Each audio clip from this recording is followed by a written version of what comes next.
देखिए गणतंत्र दिवस भारत एक लोकतंत्र है, गणतंत्र है, वो अपनी सरकार को खुद चुनते हैं और गणतंत्र का यही अर्थ है कि आप जहाँ चाहें कैसे भी हैं, आप चाहें तो आप किसी भी पद पर जा सकते हैं, आपको किसी भी आधार पर भेदभाव नहीं होगा। बड़ा इंटरेस्टिंग स्टोरी है 26 जनवरी की। ये बात है जब 1929 में लाहौर अधिवेशन चल रहा था और हम आजाद भी नहीं थे, फिर भी लड़ाइयाँ चल रही थी आजादी की। अंग्रेज जो थे वो आजादी करने के लिए लाहौर अधिवेशन चल रहा था, उस समय जवाहरलाल नेहरू के अधिवेशन चल रहा था।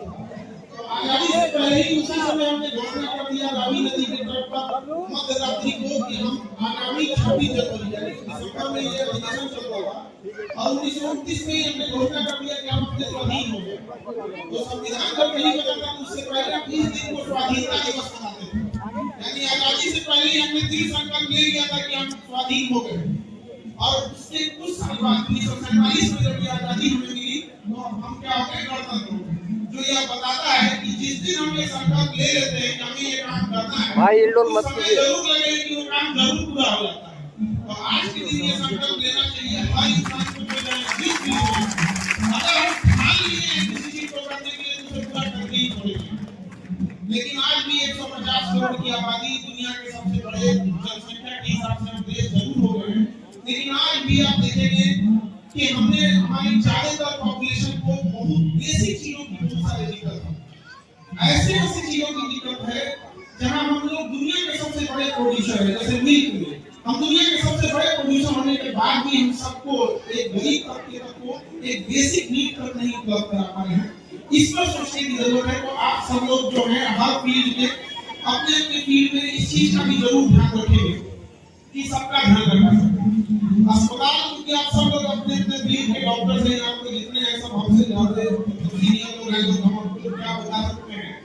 लेकिन जितने डॉक्टर्स हैं हॉस्पिटल के नर्सिंग स्टाफ से लेके छोटे से लेके बड़े तक में, उन लोग को एक बात जरूर हम कहते हैं कि दवा से रोग ठीक हो जाता है, रोगी नहीं, रोगी ठीक होता है आपके अच्छे बर्ताव से।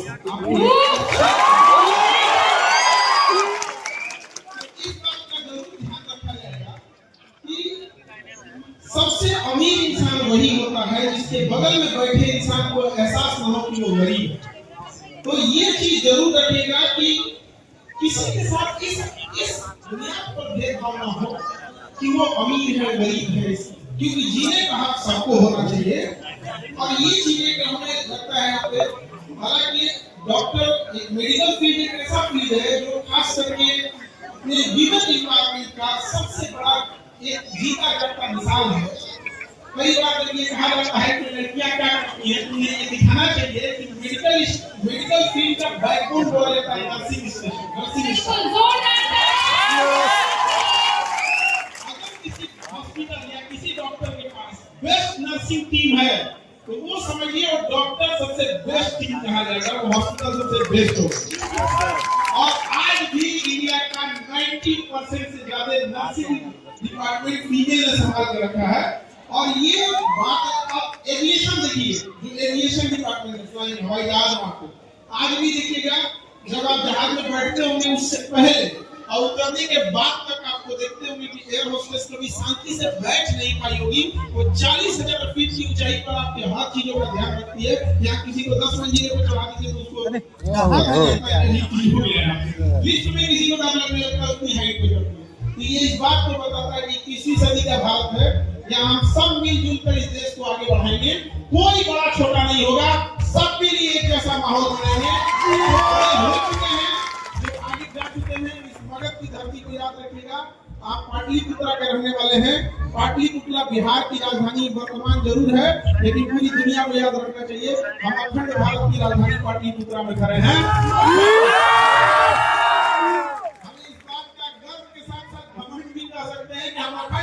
राजधानी में खड़े हैं पाटलिपुत्रा में। जब तक हम मगध वालों के अंदर में भारत था, हम अखंड भारत थे। म्यांमार से शुरू होते थे, मलेशिया कंबोडिया से हम चालू होते थे और एशिया माइनर तक जाते थे। धीरे धीरे बिखराव चालू हुआ जब हमसे हो गया यहाँ पे हमें लगता है कि उसी भावना से आगे बढ़ना है। आज अखंड भारत जमीन के टुकड़ों से ज्यादा एक दूसरे के भावनाओं को जोड़ने की जरूरत है, एक दूसरे की कदर करने की जरूरत है। छोटू साइड हो जा। आपको याद रखिएगा, अशोक सम्राट ने जब कहा था कि जो आगे बढ़ रहे हैं वो अपने छोटों के प्रति करुणा का भाव, ओ भाई जो पीछे रह गए हैं या फिर जो भी जूनियर हैं वो अपने सीनियर के प्रति आदर और सम्मान का भाव रखे। ये दोनों म्यूचुअल साइड करवाइए भाई। सबका स्वभाव के साथ नहीं होता है। अगर कोई सीनियर है, अगर कोई डांट बोल रहे हैं तो आपके लिए ही बोलते हैं। और जब हम देखते हैं कि अगर हमें किसी से कोई मतलब ही नहीं आता तो हमसे कई बार जूनियर में ये फीलिंग आती है कि उन्हें सप्रेस किया जा रहा है। ऐसा नहीं है, हम सबको काम करना है। और सबसे जरूरी ये छोटे बच्चे क्या बन जाएंगे पता ही नहीं चलेगा। तो ये देश का भविष्य है। बड़ा खुशी होती है भाई थोड़ा साइड हो जाएगा, इधर भी है इससे बड़ा बड़ा ब्लॉगर इधर है साइड में। इतना देश प्रेम 26 जनवरी और 15 अगस्त को दिखाते हैं, काश 365 दिन दिखाते हैं तो बड़ा जल्दी देश को कहाँ जाना चाहिए था वहाँ चला जाता है।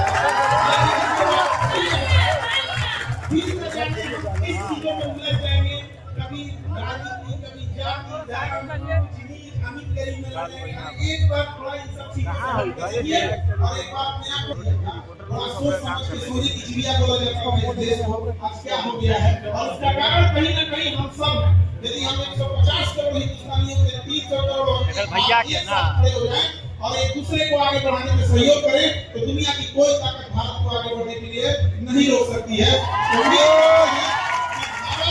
केवल भारत का नहीं बल्कि एशिया महाद्वीप का नेतृत्व करेगा और पूरी दुनिया को दिखाएगा वसुधैव कुटुंबकम। पूरा देश, पूरा सम्राट, पूरा का पूरा संसार ही हमारा एक परिवार होता है। और परिवार लोगों से नहीं बल्कि लोगों के हृदय से जुड़ता है।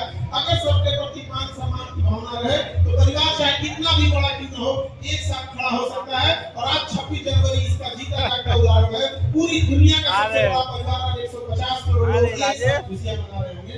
बेहतर होगा कि हम लोग एक और नई लड़ाई लड़े, एक और जंग छेड़े गरीबी के खिलाफ, एक और आजादी की लड़ाई लड़े ऊंच नीच के खिलाफ, एक और लड़ाई लड़े भेदभाव के खिलाफ। जब ये सारी चीजों से हम जीत जाएंगे तो सच्चे मायने में देश आजाद हो जाएगा और भारत माँ की आंखों में आंसू नहीं रहेगा। भारत माता की जय।